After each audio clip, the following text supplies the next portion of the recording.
ഒരു new born ബേബിക്ക് ഏതൊരു രീതിയിലാണ് ഫീഡ് ചെയ്യേണ്ടത്? എത്ര മണിക്കൂർ ഡ്യൂറേഷനിലാണ് ഫീഡ് ചെയ്യേണ്ടത്? നമ്മൾ പറഞ്ഞില്ലേ, തുടക്കത്തിലൊരു 1/2 hour അല്ലെങ്കിൽ 1 hour'നുള്ളിൽ നമ്മൾ ആദ്യത്തെ 1 മണിക്കൂറിനുള്ളിൽ പാല് കൊടുക്കൽ തുടങ്ങും. അതിനുശേഷം പിന്നെ തുടക്കത്തിലുള്ള കുറച്ച് ദിവസങ്ങളിൽ അമ്മയ്ക്ക് നന്നായി പാലാവാൻ വേണ്ടിയിട്ട്, കുട്ടി എത്ര അടുപ്പിച്ച് വലിക്കുന്നോ അതിനനുസരിച്ചിട്ടാണ് പാലാവുക. അപ്പോൾ അതിന് വേണ്ടിയിട്ട് 2 മണിക്കൂർ ഏകദേശം ഇടവിട്ടിട്ട് വലിപ്പിക്കണം എന്ന് പറയാം. അപ്പം അമ്മയ്ക്ക് നന്നായി പാലായി തുടങ്ങും. അങ്ങനെ പാലായ ശേഷം പിന്നീട് നല്ലോണം പാല് ആയി കഴിഞ്ഞാൽ പിന്നെ കുട്ടി ചോദിക്കുന്നതിനനുസരിച്ചിട്ട്, നല്ലൊരു കരച്ചിലേക്ക് പോകുന്നതിന് മുൻപ് തന്നെ കുട്ടി കുറച്ച് ചേഷ്ടകൾ കാണിക്കും. പാല് വേണം എന്നുള്ള രീതിയിൽ ഉണർന്ന് ജസ്റ്റ് ഒന്ന് നോക്കി തപ്പി തുടങ്ങും.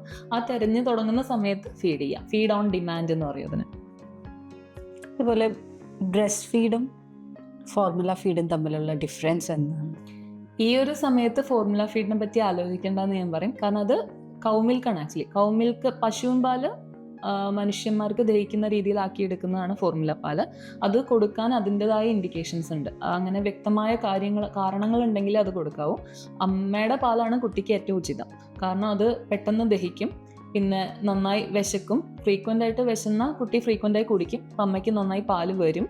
പിന്നെ ഈ പല രോഗങ്ങളെയും തടയാനുള്ള ആൻറ്റിബോഡീസ് പോലത്തെ പ്രൊട്ടക്റ്റീവ് ആയിട്ടുള്ള പല ഫാക്ടേഴ്സും ധാതുക്കളും അതിലുണ്ട്.